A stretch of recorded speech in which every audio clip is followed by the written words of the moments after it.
Hello Libra, Sun, Moon, Rising, and Venus signs. Kamusta kayo? Sana po ay nasa mabuti kayong kalagayan. Welcome back po sa Star Tarot. Kung bago kayo rito, welcome din kayo. Thank you for your support. I truly appreciate it. God bless you all, Libra. Pauna mensahe po ninyo. Leadership. So siguro magiging manager kayo, lead, supervisor, Libra. You will be promoted to a leadership role. We have refuge. Ayan. So, siguro, ngayon, gusto mo mag-go deep within you. Gusto mong hanapin yung sarili mo.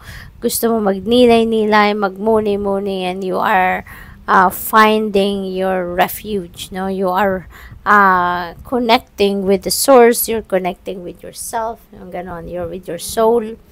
Strength, maybe kailangan mo ngayon ng inner strength, no? Lalong-lalo na kung ganito yung magiging sitwasyon mo na magiging leader ka, magiging manager ka, 'di ba?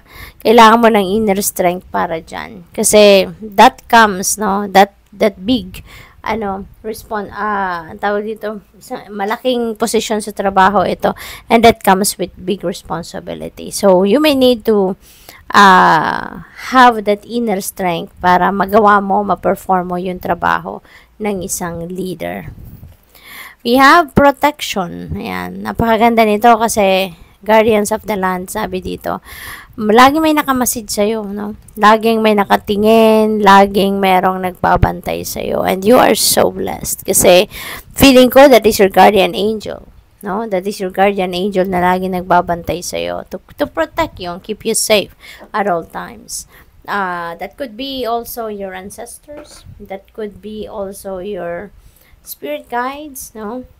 Like ang binabantayan. God is always sending someone, no, sa iyo para protektahan ka, gabayan ka. That could also be Archangel Raphael. I mean, Archangel Michael, no, na siyang laging nagbabantay sa atin. What else? We have journey guide. Ayan, parang halos lahat may travel energy, Si Gemini din, parang meron ding travel energy. So, siguro, yung mga air signs ngayon. So, since it's air, so, siguro lahat kayo ng travel ninyo by air, mag-aeroplano lahat, so this is an invitation para sa inyo, na imbitahan din ninyo, yung inyong journey guide, tawagin ninyo, magpatulong kayo, ask for their assistance, na makahanap ka ng magandang upuan sa aeroplano, makahanap ka ng magandang hotel, magandang B&B, or bahay, apartment, condo, whatever it is na uupahan mo or natitirahan mo pagdating mo doon sa kung saan ka papunta. No? Kasi, for whatever reason, ang iba sa inyo rito, siguro, teka lang, baka doon na kayo titira. Pwedeng relocation ito, diba? Mag-change kayo ng place of residence. Baka may magma-migrate dito sa inyo, no? Or, pwede na merong mag-aaral, merong magnenegosyo, merong trabaho, no? Baka may nakuha kayong overseas job opportunity at doon na kayo magtatrabaho. So, pwedeng ganon. But when you ask for the help of your journey guide, makakasiguro kayo na matutulungan kayo nito na maging mabilis ang mga transactions ninyo, 'di ba? Maging maayos yung mga magiging kausap ninyo, titirahan ninyo, sasakyan ninyo, yung mga ganon. We have currents of emotions, uncontrolled feelings. Ayan. So, pwede pa ninyo ito makontrol, no? May magagawa pa kayo rito. Kasi, when the time comes na alam ninyong ikakagalit nyo na to, diba, pwede pa kayong umatras dyan. Pwede pa kayong umiwas, no, para hindi kayo magkaroon ng outburst, hindi kayo sumabog, kumbaga, at kasi, diba, kapag out of control yung galit, no, kasi feeling ko galit ito kayo lang din naman na masasaktan dyan in the end, kayo lang din naman na maapektuhan in a negative way ng sitwasyon na yan, kasi, unang-una, pag nagalit kayo, may stress kayo. Diba? Pag na-stress kayo, pwede sumakit ulo ninyo, sumakit dibdib ninyo, diba? Kaya as much as possible, no, piliin natin yung positive, no, na pakiramdam. Kung alam natin magagalit tayo, atras na tayo, step back tayo, time out muna tayo, no? At mag-breathing exercises ka, mag-quick meditation ka para makalma ka, no? Hinggang malalim, 'di ba? Yung ganon. Archangel Raguel, there's justice. You're getting what you deserve, no? You're getting what you deserve. Kaya magiging patas ang lahat dito, magiging maayos, no? Ang kalagayan ng kung ano mang sitwasyon na to na maaring iyong pinaglalaban, no?